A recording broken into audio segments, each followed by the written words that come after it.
اولاد اللہ تعالیٰ کی بہت بڑی نعمت ہے۔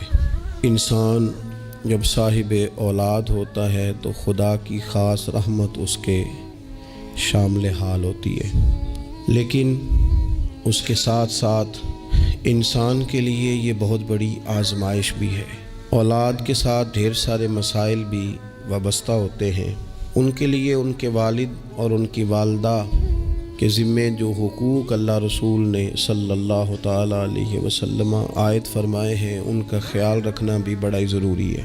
ہمارے ہاں یہ ہوتا ہے کہ ماں باپ یقیناً اولاد کے لیے اچھا ہی سوچتے ہیں، لیکن چونکہ ہماری سوچیں ہمیشہ دنیا داری کے گرد گھومتی ہیں، اور ہمارے زمانے میں کامیابی کا معیار ہی لوگوں نے اقتدار کو، مال کو، جاہ و حشمت کو بنا لیا، تو پھر اپنی اولاد کے لیے بھی لوگ اسی کے حصول کو سب سے بڑا سرمایہ سمجھتے ہیں، اور ہمیشہ بچوں کی یہی تربیت کرتے ہیں کہ انہیں مال کیسے جمع کرنا ہے، انہیں کس طرح سے معاشرے کے اندر حصول اقتدار کے لیے یا بڑے مناصب کے لیے کوشش کرنی ہے۔ نتیجہ یہ نکلتا ہے کہ ایک عجیب سی مادہ پرستی ماحول میں پیدا ہو جاتی ہے۔ اسلام تربیت اولاد کے حوالے سے ہماری جو رہنمائی کرتا ہے تو وہ ساری باتیں اس میں شامل ہیں۔ بچوں کو آپ رزق حلال کمانے کی تلقین 100% کریں گے، انہیں اس فن سے ضرور آگاہ کریں کہ وہ کبھی کسی کے دستے نگر نہ رہیں، کہیں انہیں ہاتھ نہ پھیلانا پڑے، لیکن ان کی روحانی، اخلاقی، مذہبی تربیت یہ بھی اللہ تعالیٰ نے ماں باپ کے ذمے لگائی۔ یا ایھا الذین آمنوا قوا انفسکم واہلیکم نارا، اے ایمان والو خود بھی دوزخ سے بچو اور اپنے گھر والوں کو بھی دوزخ کی آگ سے بچاؤ۔ ایسے اسباب اپنے بچوں کو سکھاؤ کہ کہیں وہ جہنم کے راستے پر نہ پڑ جائیں۔ ان ساری راہوں کا انہیں تعین کر کے دو جو جنت کی طرف جاتی ہیں۔ ان کی جو اخلاقی زندگی ہے، ان کے کردار و عمل کا جو حسن ہے، اس کے لیے تم اپنے بچوں کی تربیت کرو۔ ہمارے ہاں اگر پہلی بات تو یہ ہے کہ ہم بچوں کو بار بار اسی بات کی طرف گامزن کرتے ہیں اور مثالیں بھی دیتے ہیں، تو اس طرح کی دیتے ہیں کہ فلانے کا بیٹا دیکھو کتنے پیسے کما رہا ہے، فلاں کا بیٹا دیکھو کتنے بڑے عہدے پر فائز ہو گیا ہے، اور فلاں کا بچہ دیکھو کتنا شہرت پا گیا ہے۔ تو پہلے تو مثالیں ہی دنیا داری کی، اور اگر دین کے لیے ہم قائل کرنا بھی چاہتے ہیں تو کچھ مثالیں سنا کر، کچھ باتیں بتا کر، کچھ تقریر سنا کر۔ تو یاد رکھیے گا، تقریریں گھر سے باہر چلتی ہیں، گھر کے اندر عمل چلتا ہے۔ بچوں کی دینی اور روحانی تربیت کرنے کے لیے سب سے پہلے ماں باپ کو دینی اور روحانی زندگی گزارنی پڑے گی۔ بچے جس طرح باپ کو وقت پر ڈیوٹی پہ جاتا ہوا دیکھتے ہیں، انہیں اپنے باپ کو وقت پر اٹھ کے نماز پڑھتا بھی دیکھنا پڑے گا۔ اگر اس کا کاروبار کم ہو جائے، کہیں نقصان ہو جائے، تو جس طرح وہ اسے پریشان اور بے حال دیکھتے ہیں، کاش ایسا ہو نا کہ کبھی باپ کی آنکھوں میں آنسو آئیں اور بچے پوچھیں کہ ابا جی کو کیا ہے، تو اماں کہے پتر تمہارے باپ کو حضور کا مدینہ یاد آتا ہے۔ یہ چیزیں روحانی زندگی جب ہم گزاریں گے تو بڑی جلدی ہمارے بچوں کے اندر یہ چیزیں پیدا ہوں گی۔ لیکن یہ تو نہیں نہ ہو سکتا کہ آپ فصل گندم کی بوئیں اور کاٹنا چاول چاہیں، یہ ممکن نہیں ہے۔ ہم چاہیں کہ ہم گھر میں کوئی دینی کام نہیں کریں گے، لیکن پتر تیرے اوپر پابندی ہے، تو نے سارے دینی، روحانی، اسلامی سارے تو نے کام کرنے ہیں۔ میرے پاس لوگ بچے داخل کرانے آتے ہیں تو ایک جملہ وہ اکثر بولتے ہیں، وہ کہتے ہیں جی میں بچہ داخل کرانا چاہتا ہوں تاکہ میری بخشش کا ذریعہ بن جائے۔ تو میں کہتا ہوں یہ بات آپ کی ٹھیک ہے، حدیث پاک میں الفاظ موجود ہیں کہ اللہ تعالیٰ والدین کو اعزاز دے گا، لیکن آپ ماشاءاللہ باشعور ہیں۔ اگر آپ کو اس بات کا شعور ہے نا کہ بچے کی وجہ سے، حافظ قاری علامہ صاحب کی وجہ سے میری بخشش ہو جائے گی، تو اور بھی تو کئی چیزیں بخشش والی ہیں، آپ عمل کیوں نہیں کرتے؟ ان پر آپ توجہ کیوں نہیں دیتے؟ اس طرف بھی تو آپ غور فرمائیں. آپ کسی اور کے ذریعے سے جو بخشش چاہتے ہیں تو کوئی ایسا کام کرے نا کہ ہم رب سے دعا کریں تو اللہ ہماری وجہ سے کسی اور پر بھی فضل فرما دے. لیکن ہم اپنے آپ کو تبدیل نہیں کرنا چاہتے، اپنے اندر تبدیلی نہیں لانا چاہتے. ہم کوئی سویرے اٹھ کے کچھ مصلی کو، عبادت کو، اللہ کو ٹائم نہیں دینا چاہتے. ہم گھر میں سچ نہیں بولنا چاہتے. کیا ہمارے بچوں کو خبر نہیں ہے کہ ہم موبائل پہ کیا دیکھتے ہیں؟ کیا بچوں سے یہ بات چھپی ہوئی ہے کہ گھر کے اندر جو مال آتا ہے وہ کس طرح کا ہے؟ کیا ہمارے بچے نہیں دیکھتے کہ ہمارے باپ کا رویہ ہماری ماں کے ساتھ کس طرح کا ہے؟ کیا وہ چیزیں بنظر غائب غور سے ملاحظہ نہیں کرتے کہ ہماری اماں کا رویہ اپنے میکے کے حق میں کیا ہوتا ہے اور باپ کے والدین کے حق میں کیا ہوتا ہے؟ وہ ساری چیزیں جو ہمارے گھر میں ہو رہی ہوتی ہیں وہ بغیر ہمارے بتائے بچے اسے سبق لے رہے ہوتے ہیں. اس رستے کے وہ مسافر ہوتے ہیں جس رستے پر میرے گھر والے چل رہے ہوتے ہیں. تو اپنے بچوں کی اخلاقی تربیت کے لیے سب سے پہلے تو گرمیوں میں دوپہر کو سارے لوگ کی گاؤں میں سویا کرتے تھے تو ایک بچہ، ایک نوجوان موٹر سائیکل پہ نا اس نے بڑا سخت ہارن لگایا ہوتا تھا. تو وہ لاڈلا بچہ تھا، اپنے ماں باپ کا اکلوتی اولاد تھی. تو وہ گلی سے گزرتا تو میری والدہ بڑی ناراض ہوتی، کئی دفعہ برا بھلا بھی کہتی کہ اس کو شرم ہی نہیں آتی، یہ سوتوں کو جگا دیتا، اتنا سخت ہارن لگا دیا ہے. پھر کچھ عرصے کے بعد اس نے وہ ہارن اکھیڑ دیا، اسی گلی سے گزرتا لیکن چپکے سے. تو بچہ شرارتیں کرنے والا شرارت چھوڑ جائے تو پھر بھی سوال کھڑا ہوتا ہے کہ کیوں چھوڑ گیا ہے. تو اماں جی کہنے لگی انہوں پوچھتے صحیح کی ہویا سو. میں نے اس سے ایک دن کہا کہ خیر ہے، تو مجھے کہنے لگا بھائی جان میرے گھر میں بیٹی پیدا ہوئی ہے. تو میری والدہ نے مینوں تھپکی دے کے کہ پتر ہے ہارن لا چھڑ، تیاں دے پیو انج دے کام نہیں کردے. میں اب صاحب اولاد ہوں تو اگر میرا کردار اس طرح کا ہوگا تو پھر لہجہ کیا ہوگا؟ میں نے چھوڑ دیے سارے کام، چونکہ میرے گھر میں بیٹی آ گئی ہے اور میری ماں نے مجھے کہا ہے کہ بیٹیوں کے باپ کا یہ لہجہ نہیں ہوتا. ان کے انداز بڑے شستہ، بڑے صاف ہوتے ہیں، چونکہ گھر میں بیٹی نے آنکھ کھولنی ہے، اس نے وہ رنگ دیکھنا ہے. میں ایک دوسری بات بھی آپ کو عرض کرتا ہوں. میں کھانا کھا رہا تھا، گھر کے اندر بیٹھا تھا، تو میری گھر والی مجھ سے کہنے لگی کہ باہر بچہ بڑا بلک بلک کے رو رہا ہے مدرسے کا. میں نے کہا جلدی سے بلاؤ. وہ بچہ اندر آیا تو وہ کانپ رہا تھا اور اس کی حالت اس طرح کی تھی کہ شاید تھوڑی دیر میں گر جائے. تو مجھے تو کھانا بھول گیا. میں نے کہا پتر خیر ہے، کیا ہوا کیا ہے؟ تو بولے تو اس سے بات نہ ہو سکے، ہانپتے کانپتے تڑپتے ٹوٹتے جملے. وہ میں نے کہا بیٹے کیا بات ہے، چھوٹا سا بچہ ہے. کہنے لگا میں نے گھر ٹیلی فون کیا تھا، میرے ابا جی پھر میری اماں سے لڑ رہے ہیں. حضرت صاحب جب وہ لڑتے ہیں تو ہم چار پائیوں کے نیچے چھپ جاتے ہیں، خوف آتا ہے.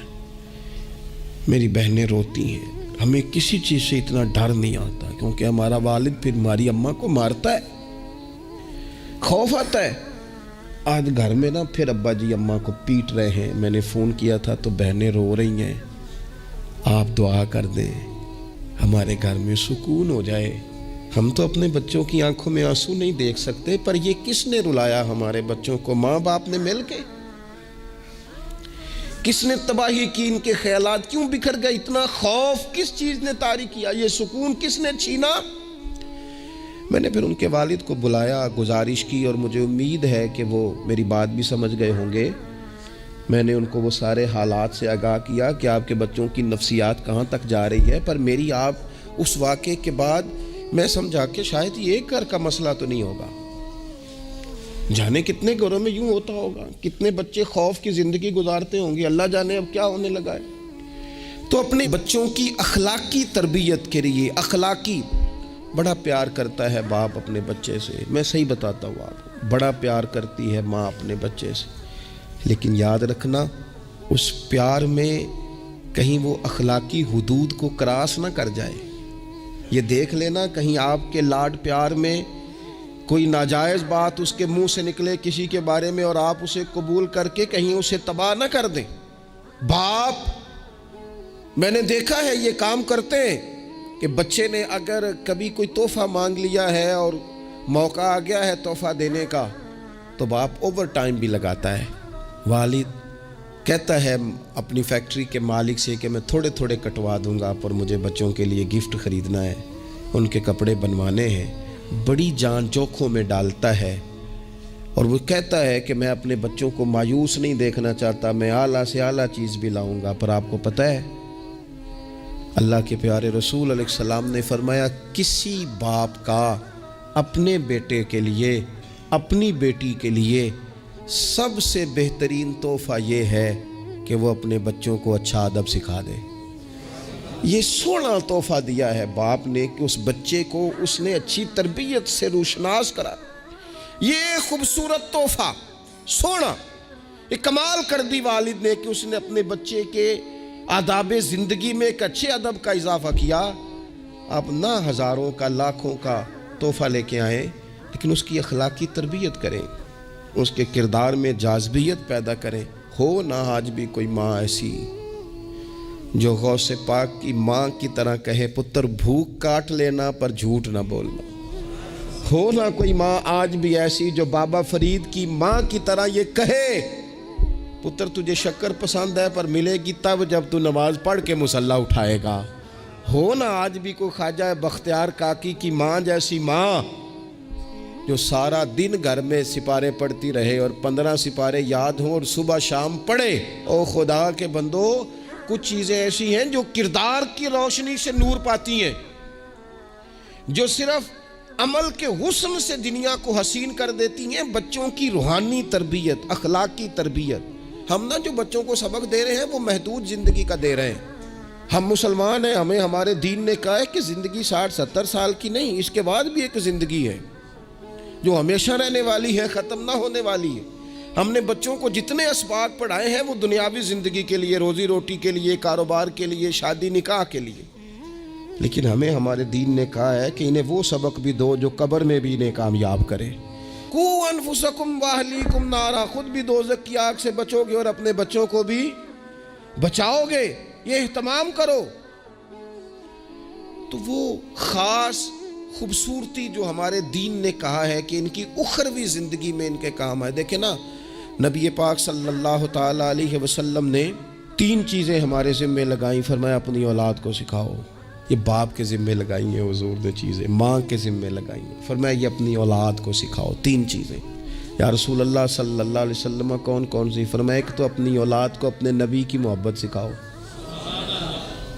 اس کا مطلب ہے ابا کو نعت پڑھنی چاہیے نا، اس کا مطلب ہے اماں کو نعت آنی چاہیے نا، اس کا مطلب ہے حضور کے قصیدے یاد ہونے چاہیے نا، اس کا مطلب ہے نا کبھی بازو تھام کے باپ کا ہے نا پتر چل آج فلان جگہ تجھے لے جاؤں وہاں مدینے والے کی باتیں ہوں گی. اس کا مطلب ہے کہ اسے باپ کو ان سارے رستوں کا تعین تو بیٹے کا بازو تھام کے اسے کتنی جگہوں پہ لے گیا ہے. چل ایک دن یوں بھی کر تھام اس کا بازو اور اسے حضور کے مدینے بھی لے جا کر محبوب کے سامنے کھڑا. فرمایا اپنے بچوں کو اپنے نبی کی محبت سکھاؤ اور فرمایا دوسرے کام یہ کرو کہ اپنے بچوں کو اپنے نبی کی اولاد کی محبت سکھاؤ. سکھائی حضرت عمر نے جناب عبداللہ ابن عمر کو محبت، تو پھر انہوں نے محبت کی. اپنی اولاد کو اپنے نبی کریم کی اولاد کی اہل بیت کی محبت سکھاؤ. اور تیسرا حضور نے ذمہ لگایا کہ اپنے بچوں کو قرآن پاک کی تلاوت سکھاؤ. یہ ماں باپ سکھائیں، پہلے خود سیکھیں پھر اپنے بچوں کو سکھائیں. انہیں کہ پتر آ بیٹھ میرے پاس بیٹھ کے قرآن شریف پڑھ، میں تجھے پڑھاتا ہوں. تلاوت کلام مجید تو ہر مسلمان کے لیے صحیح تلفظ سے سیکھنا ضروری ہے، تو پہلے سیکھیں پھر سکھائیں. تو ان کی اخلاقی تربیت، روحانی تربیت، 2 انسان کی تربیت کے مزاج ہوتے ہیں. ایک اس کی ظاہری تربیت ہوتی ہے، ایک اس کی باطنی تربیت ہوتی ہے. اس کے ظاہر کا بھی خیال کریں. نبی پاک علیہ السلام کے سامنے ایک بچہ کھانا کھا رہا تھا تو جہاں سے مرضی کھا رہا تھا، تو اللہ کے پیارے رسول صلی اللہ تعالیٰ علیہ وسلم نے فرمایا سیدھے ہاتھ سے کھاؤ اور اپنی سائیڈ سے کھاؤ، اللہ تمہیں برکت عطا کرے گا. بچوں کو اخلاق کا، آداب کا طریقہ بھی بتایا جائے. ہمارے ہاں نا شادی سے واپس آ کر، محفل سے واپس آ کر بچوں کو ڈانٹا جاتا ہے کہ آج تو آپ نے بڑی انسلٹ کرا دی، آپ کو روٹی نہیں کھانی آئی۔ تو بھئی یہ بچوں کو آپ ڈانٹے نہیں، یہ تو آپ کو چاہیے تھا کہ اس سے پہلے سکھایا جاتا کہ کھانا کیسے ہے، بیٹھنا کیسے ہے، جانا کیسے ہے، کسی سے سلام کلام کیسے کرنا ہے۔ یہ ڈانٹنے کی بات ہے؟ یا استاد کو چاہیے تھا کہ اپنی کارکردگی پر غور کرتا، بجائے اس کے کہ اپنی کارکردگی کو دہرایا جائے۔ الٹا آپ اس شخص کو ڈانٹ رہے ہیں جو زیر تربیت ہے۔ اور پھر بعض اوقات یہ ہوتا ہے کہ بچوں کو اس طرح ڈانٹا جاتا ہے، ہمارے صوفیاء نے لکھا ہے جب بچے پہ غصہ آئے تب اسے سزا نہیں دینی، ایک دن بعد سزا دو یا کچھ گھنٹوں کے بعد، اس لیے کہ غصے میں جو سزائیں دی جاتی ہیں وہ حد سے کراس کر جاتی ہیں۔ بچوں کو مناسب انداز میں سزا دینا بھی شریعت میں موجود ہے۔ سب سے زیادہ حضور پیار کرتے ہیں امت سے، لیکن نبی پاک صلی اللہ تعالی علیہ وسلم نے فرمایا 7 سال کے بچے کو نماز کا کہو اور 10 سال کا نہ پڑھے تو سزا دو، اسے مناسب حد تک تنبیہ کرو، سزا دے کے بھی پڑھاؤ، چونکہ عمر ایسی ہوتی ہے آپ کو فصل کو پانی بھی دینا پڑتا ہے اور جڑی بوٹی کو کاٹنا بھی پڑتا ہے۔ اب کو بندہ کہ نہیں میں بڑے مہربان طبیعت کا مالک ہوں جی، میں جڑی بوٹی کیسے کاٹوں؟ تو بھئی جڑی بوٹی کو کاٹنا بھی فصل سے پیار ہی ہے، اس پر بھی توجہ ہونا چاہیے۔ ایک مناسب مقدار میں آپ کسی چیز کو بھی رکھیں، افراط اور تفریط سے پاک، بچے کو مناسب حد تک آپ تنبیہ کریں، اس کی ظاہری باطنی تربیت پر توجہ دیں۔ حضرت عمر بن عبدالعزیز رحمۃ اللہ علیہ کے والد مصر میں ہوتے تھے، اور جناب عمر بن عبدالعزیز حضرت صالح بن کسان رحمۃ اللہ علیہ ایک محدث تھے، ان کے پاس مدینہ طیبہ میں تعلیم حاصل کرتے تھے۔ تو آپ نے اپنے استاد صاحب کے پیچھے عصر کی نماز پڑھی تو ایک رکعت آپ کی لیٹ تھی، اٹھ کے آپ نے نماز پوری کی تو حضرت صالح بن کسان محدث تھے، عالم تھے، حدیث پاک کو جاننے والے، وہ حضرت عمر بن عبدالعزیز سے کہہ رہے ہیں بچپن ہے اور والد مصر میں۔ انہوں نے پوچھا بیٹا کہاں تھے؟ نماز میں ایک رکعت میں نے دیکھا کہ آپ نے دیر سے نماز پڑھی ہے۔ تو عرض کرنے لگے میں حضور کنگھی کر رہا تھا۔ بعض بچے آئینے کے سامنے کھڑے رہتے ہیں پھر بڑی بڑی دیر ہی کھڑے رہتے ہیں، کنگھی کر رہا تھا تو ذرا دیر ہو گئی۔ حضرت صالح بن کسان رحمۃ اللہ علیہ نے ان کے والد کو مصر میں خط لکھا، فرمانے لگے جوانی بھی ہے، موقع بھی ہے، فرصت بھی ہے، اور ابھی بھی آپ کا بیٹا جماعت سے نماز نہیں پڑھتا۔ مصر میں خط گیا، آج جب میں نے پوچھا ہے تو اس نے کہا میں کنگھی کر رہا تھا۔ اتنے معمولی سے کام کے لیے اس نے تکبیر اولیٰ چھوڑ دی۔ اب وہاں مصر میں بیٹھے والد نے یہ نہیں کہا کہ مولوی صاحب آہستہ آہستہ ٹھیک ہو جائے گا، آپ کو کیا ہو گیا ہے، کوئی بات ہے کرنے والی؟ انہوں نے وہاں سے گھوڑے پہ بندہ دوڑایا، بندہ مدینہ طیبہ آیا، اس نے کہا جاتے ہی عمر بن عبدالعزیز کو لے جانا حجام کے پاس اور اس کے سارے بال اتروا دینا، اور اسے کہنا پتر جن بالوں کی وجہ سے نماز رہ جائے ان بالوں کو سر پہ نہیں رہنا چاہیے، تیری جماعت کی رکعت رہ گئی پتر، اتنا بڑا کام، اللہ کے حضور حاضری کا موقع تھا۔ پھر اس کا ریزلٹ کیا نکلا؟ حضرت عمر بن عبدالعزیز بادشاہ بنے، 39 سال عمر میں انہوں نے پوری امت کو خیر سے بھر دیا۔ حشام بن عبد الملک کے بھی 11 بیٹے تھے، جناب عمر بن عبدالعزیز کے بھی 11 بیٹے تھے۔ حشام جب دنیا سے گیا تو ہر بیٹے کو 10 لاکھ دینار آئے، اور جناب عمر بن عبدالعزیز جب دنیا سے گئے تو 11 بیٹے تھے اور 6 دینار تھے، اور جاتی دفعہ کہنے لگے پتر اپنے باپ پہ شکوہ نہ کرنا، تمہارا باپ بزدل تھا، 2 رستے تھے، یا تو میں اپنے لیے جہنم کٹھی کرتا اور تمہارے لیے جائیداد بناتا، لیکن میں بزدل تھا، دوزخ سے ڈر گیا، میں جائیداد نہیں بنا سکا، اپنے باپ کو معاف کر دینا۔ تو بچے کہنے لگے ابا جی ہم جس گلی سے گزرتے ہیں لوگ اٹھ کے کھڑے ہو جاتے ہیں کہ نیک باپ کی اولاد جا رہی ہے، اچھے باپ کے بچے جا رہے ہیں، ہمیں کوئی ضرورت نہیں جائیدادوں کی۔ وہ شخص جو یہ بیان کرتا ہے نا کہ 6 دینار چھوڑ گئے تھے، وہ کچھ کفن دفن پہ لگ گئے، کچھ اور کسی کام لگ گئے، 6 دینار کل بچے بچوں کے پاس، 11 بیٹوں کے پاس، لیکن وہ شخص کہتا ہے وہ جو 10 لاکھ دینار حشام بن عبد الملک کے بچوں کو آئے تھے، وہ مسجدوں کے سامنے بھیک مانگا کرتے تھے، چونکہ جب بچوں کو بنا اس طرح کا دیا گیا کہ کھانے میں پینے میں موج میں اڑا دیا مال، اور یہ جو 6 دینار 11 بیٹوں کو دے کے گیا، رب نے اتنی برکت دی کہ ایک ایک بیٹا ایک ایک وقت میں 100 گھوڑے مال کے بھرے ہوئے رب کے رستے میں خیرات فرمایا کرتے۔ اصل دولت اولاد ہے، اصل دولت اس کا اخلاق ہے، اصل دولت اولاد کی اخلاقی تربیت ہے۔ ایسا نہ ہو کہ مال کمانے کے چکر میں اصل دولت سے ہاتھ دھو بیٹھے، ایسا نہ ہو کہ بینک پیسوں سے بھر جائے اور ہماری اولاد ہاتھوں سے نکل جائے، ایسا نہ ہو کہ ہم نے یاروں کو ٹائم دے دے کے تو بڑی دور نکل گئے ہم، لیکن ہمارے بچے کے ذہن میں چند سوالات تھے، ہم انہیں مطمئن نہیں کر سکے، ہم نے نوکروں کے ذمہ ڈال دیا، فلانے کے ذمہ ڈال دیا، چچا کے ذمہ ڈال دیا، وقت نہیں دیا، ٹائم نہیں دیا۔ کائنات میں سب سے مصروف زندگی رسول کریم کی ہے، پر حضور تو انہیں کندھوں پر بھی بٹھایا کرتے تھے، نماز میں بھی بچے ساتھ آ جاتے تھے اپنی، اور پھر بچوں کو احساس دلائیں کہ سب انسان برابر ہیں، انہیں تقوی کا درس دیں۔ آپ نے ناراض نہیں ہونا، امیروں کے بچوں کو یہ سبق دیا جاتا ہے کہ تہاڈا سٹیٹس نہیں ہو تسی فلانے نال کھیڈن ڈیس ہو۔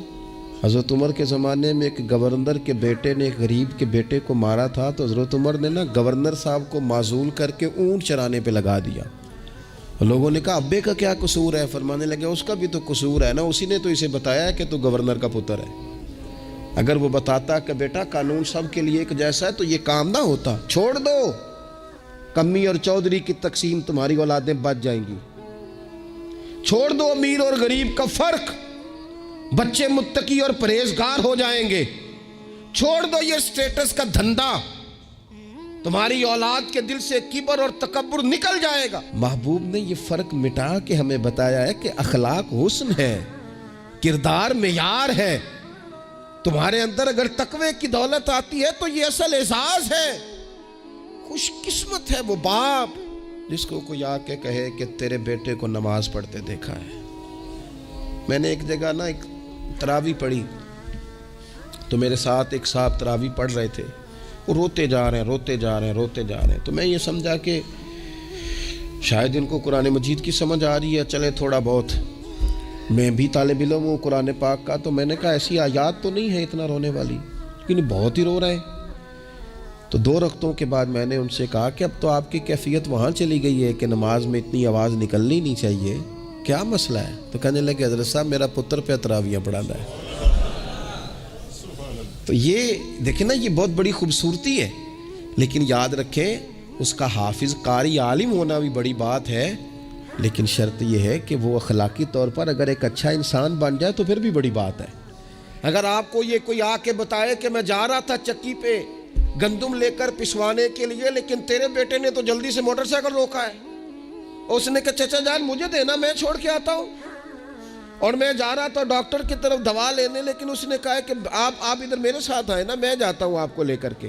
یہ بہت بڑا اعزاز ہے، بچوں کو اخلاقاً مضبوط کر دینا، ان کے کردار کے اندر وہ خوبصورتی لے آنا۔ میں بڑے درد سے آپ سے عرض کروں، ہم اپنی اولاد کی تکلیف نہیں دے سکتے، دیکھی نہیں جاتی، کیسے دیکھیں گے؟ تو مجھے بتاؤ، کیا خدا نہ خواستہ اللہ تعالیٰ سب کو محفوظ کرے، قیامت میں اگر اولاد کو عذاب ہوگا تو دیکھا جا سکے گا؟ اور اگر نہیں دیکھ سکتے تو پھر خدا را کبھی بھی انہیں رزق حرام نہ کھلانا، تھوڑی روٹی لیکن حلال، تھوڑا مال مگر جائز، سادہ سواری مگر جائز پیسوں۔ میرے نبی پاک صلی اللہ علیہ وسلم نے فرمایا جو گوشت حرام سے پلے گا وہ جنت میں نہیں جائے گا۔ اپنے بچوں کے لیے رزق حلال کا بندوبست کریں، جس طرح ڈھونڈ کے لاتے ہو نا بچوں کے لیے اچھا گوشت، ڈھونڈ کے لاتے ہو نا بچوں کے لیے وہ غذا جس میں ملاوٹ نہ ہو، ڈھونڈ کے لاتے ہو نا بچوں کے لیے وہ والا کھانا جو غیر معیاری نہ ہو، معیاری ہو، ڈھونڈ کے لاتے ہو نا خالص چیزیں اپنے بچوں کے لیے، اسی طرح ان کے لیے طیب اور طاہر رزق بھی لے کے آؤ، تاکہ ان کے اندر روحانیت پیدا ہو، تاکہ تقوی کی روشنی دوڑے۔ امام حسن رضی اللہ تعالیٰ عنہ مسجد نبوی شریف میں تشریف لائے تو صدقے کی کھجوروں کا ڈھیر لگا ہوا تھا، ایک کھجور بچپنا تھا، اٹھا کے منہ میں رکھ لی تو اللہ کے رسول صلی اللہ علیہ وسلم نے انگلی ڈال کے نکال دی۔ فرمایا پتر میری اولاد کے لیے صدقہ جائز نہیں ہے۔ انگلی ڈال کے حضور نے نکال دی، ہمیں یہ سبق دیا کہ تمہاری اولادوں کے قریب صرف وہ رزق جانا چاہیے جنہیں رب رسول نے ان کے لیے جائز رکھا ہے۔ اگر گلے میں انگلی ڈال کر بھی تمہیں وہ لقمے نکالنے پڑے تو نکال دینا، یہ طریقہ تمہارے لیے تمہارے نبی نے رکھا ہے، ان کے قریب حرام نہ جانے دینا، ورنہ ہم ڈھونڈتے پھریں گے دوستو، ہم ڈھونڈتے پھریں گے، چیزیں کہیں کی کہیں پہنچ جائیں گی۔ خدا را ان کا قصور کیا ہے نونہالوں کا؟ یہ تو ہماری گود میں پلتے ہیں، کیوں ہم انہیں وہ والا مال لا کے دیتے ہیں جو ان کے لیے جائز نہیں؟ کیوں ایسی چیزیں انہیں فراہم کرتے ہیں کہ ان بیچارے بھولوں کو پتہ ہی نہیں ابا کیا کچھ لے آیا؟ طیب، حلال، پاکیزہ، صاف ستھرا، معیاری ان کے لیے غذا کا بندوبست کریں۔ اور ان کے لیے ایک بات اور آپ کو آخر میں عرض کرنی ہے، یہ آپ نے نا میری منت سمجھنی ہے۔ جس طرح بچوں کو نسخے بتاتے ہیں نا کمائی کرنے کے، جس طرح انہیں ہنٹس دیتے ہیں نا دنیا میں چھا جانے کے، اس طرح آپ اپنے بچوں کو وظیفے بتائیں، انہیں اذکار کی فضیلت والد صاحب بتائیں۔ کیوں؟ کہ یہ میرے نبی پاک کا طریقہ ہے صلی اللہ تعالی۔ دیکھو نا حضور کے دروازے سے سب کو سب کچھ ملتا ہے نا، اور صحابہ کہتے ہیں جو چیز نہیں سنی نا کبھی وہ لفظ نہیں ہے، یہ لا نہیں ہے، یہ سنا ہی نہیں کبھی۔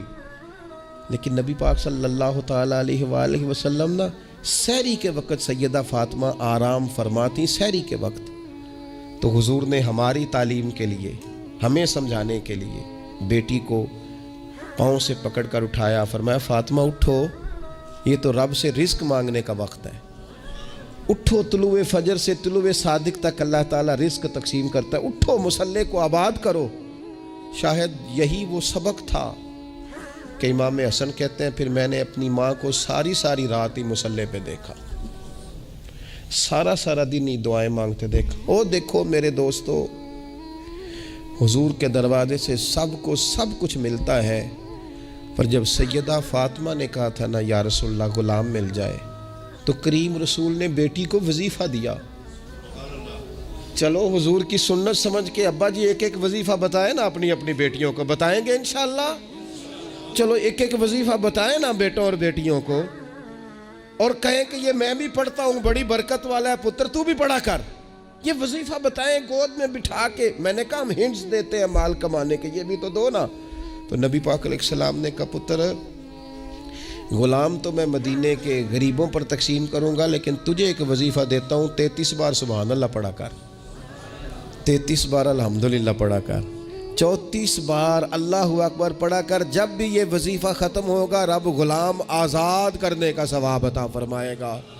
اس تسبیح کا نام ہی تسبیح فاطمہ ہے، اور شان یہ ہے کہ فرمایا اگر کسی کے گناہ سمندر کی جھاگ کے برابر بھی ہوں تو ہر نماز کے بعد یہ پڑھے، اللہ سارے گناہ معاف فرما دے گا۔ تھوڑا کسی وقت بیٹھ نہ جائیں بچوں کو لے کے گھر کے اندر، کے پتر آؤ نا آج درود شریف پڑھیں۔ صبح نا کبھی کبھی بڑا یاد آتا ہے، میری دادی اماں تخت پوش پہ بیٹھتی تھیں، وہ نماز پڑھ کے پھر سب کو جگاتی تھی، نہ اٹھو، اور دونوں لفظ کہتی تھی، اٹھو سبق پڑھو تے نماز پڑھو۔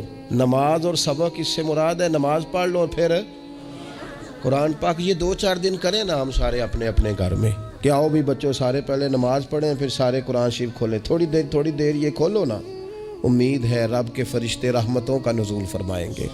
تو بچوں کی روحانی، اخلاقی، عملی، دینی تربیت پر ہم نے توجہ دینی ہے۔ اللہ تعالی ہمیں اس کی توفیق عطا کرے۔